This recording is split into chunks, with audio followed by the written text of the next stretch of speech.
Okay, now that is getting outright creepy. Oh my God. Okay, anyway, concentrate.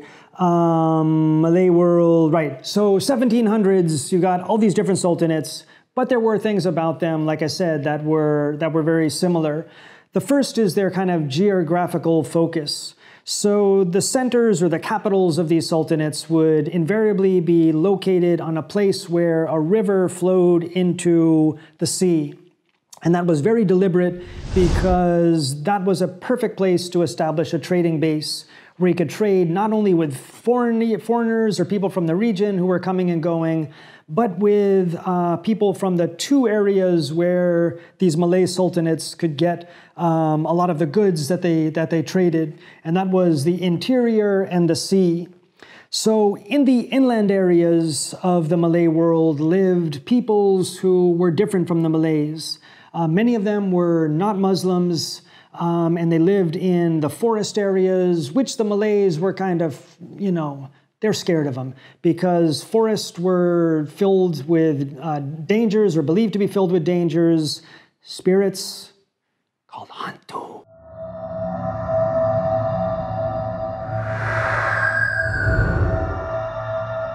The indigenous people in these areas, though, were able to, adapt and live with these spirits. They knew where the best forest products were, and they could bring these products safely to the coast where they would trade them for things that the Malays had at their base there.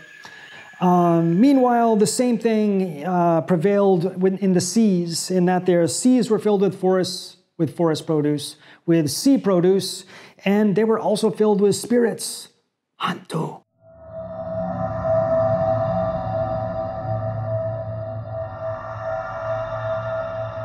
There were spirits in, the currents, in whirlpools, all these places that the people who lived on the sea in boats or in houses over the water were aware of and knew how to interact with and could successfully do so and bring the sea produce to the settlement where the Malays were, where the Sultanate was based, to trade. And then foreigners would come where all of these things had been brought together and trade for those as well. So this base where a river flows into the sea, at its smallest scale, might just be a few houses that we can, refer to as a kampong, a village. A term that incidentally has made it into English as compound, in the sense of a group of houses, because that's what, at its smallest scale, what a Malay settlement would be. It would be a group of houses, again, usually at a place where a river goes into the sea. When that Kampong became a settlement or the capital for a sultanate, obviously it would be much bigger with tens of thousands of people. But, in its orientation, it was the same in that it was meant to be at a place where it could maximize on trade. And there would be lots of people who would go there to trade.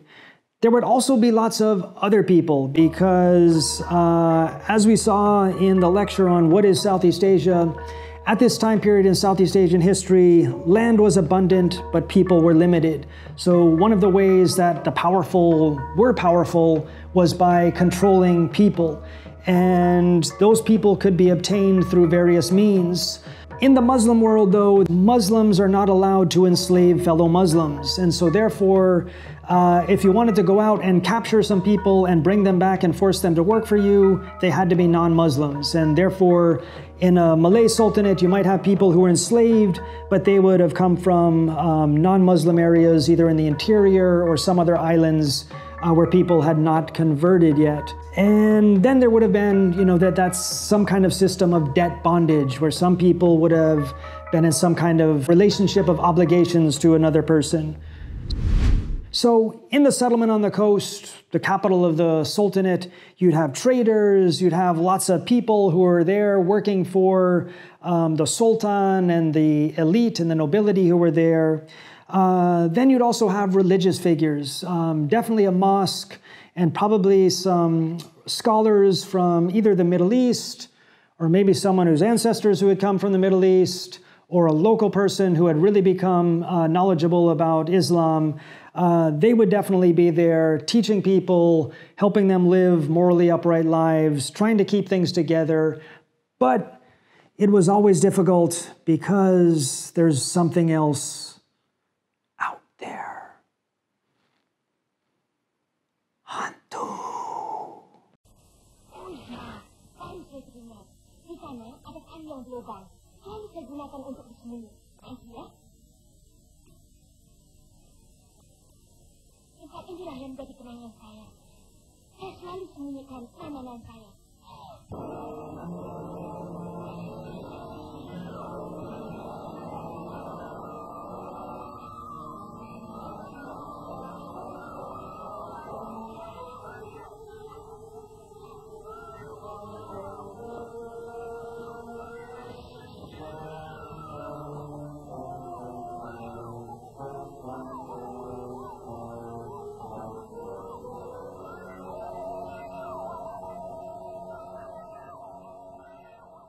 So the Malay world is filled with spirits. Yes, the spirits in the interior, in the inland areas, and in the sea areas might be, a little bit more frightening, but there were spirits in the Malay world that were terrifying just as well. And none more so than two in particular, the Pontianak and the Sweer.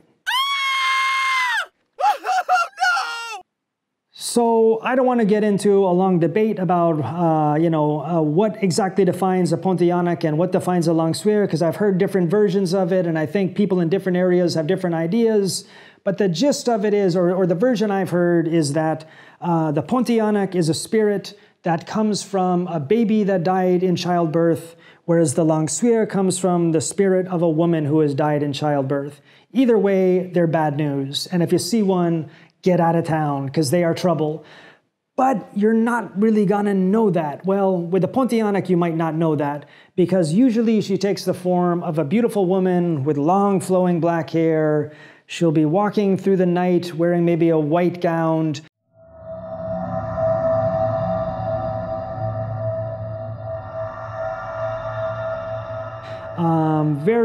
It's not something you'd suspect, but be careful, because she's on the lookout for something and she's determined to get it.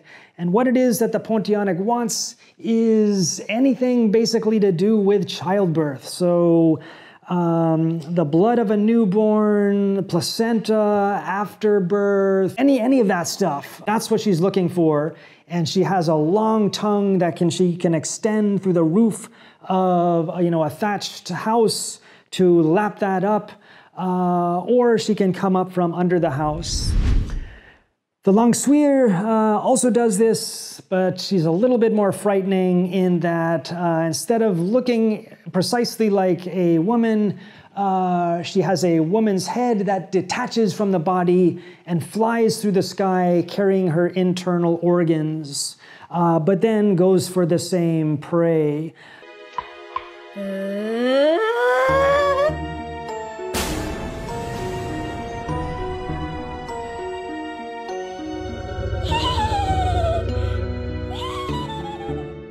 If, therefore, you or someone you know is giving birth, one thing you can do to try to protect yourself is to place under your house in the area, this is assuming you're living in a house on stilts, is to place like some dry shrubs with thorns on them. So if a Sweer flies under there, the thorns will rip open her internal organs, and she will be defeated.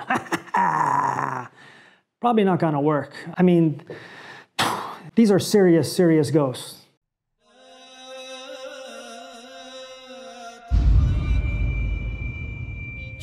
Hanyamu seorang selamanya. Nick, mari sini. Siti kan dah sebahagian daripada keluarga kita. Panggil saja Mak.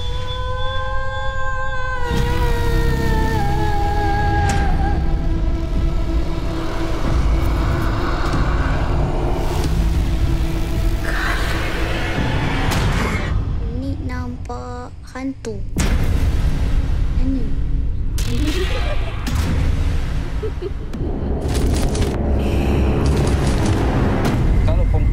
mati ketika melahirkan anak ada cara untuk kebumikannya. Kalau tak, jasadnya saja kat dalam tanah tu sedangkan dendam.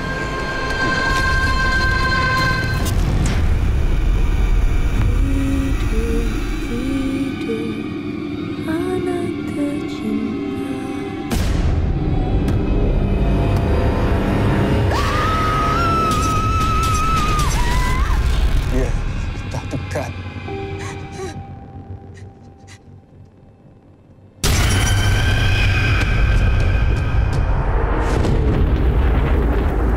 Suruh kau bersihkan rumah. Sucikan benda gelap yang dahsyat telah datang singgah kampung kita.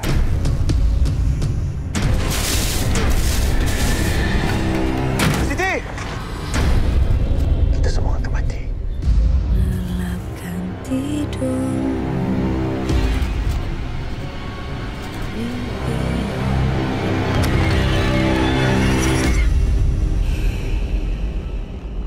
And so to deal with ghosts like this, you need someone who really knows what they're doing. And the people who knew what they're doing, or supposedly still know what they're doing in the Malay world, are people who have the abilities to deal with these ghosts. So they go by different names in different places, but the Bomo or the Dukun are all kind of like shamans or spirit doctors who have the ability to, say, exorcise a spirit, or to try to get a Pontianak to go away. Maybe, good luck, it's not gonna work.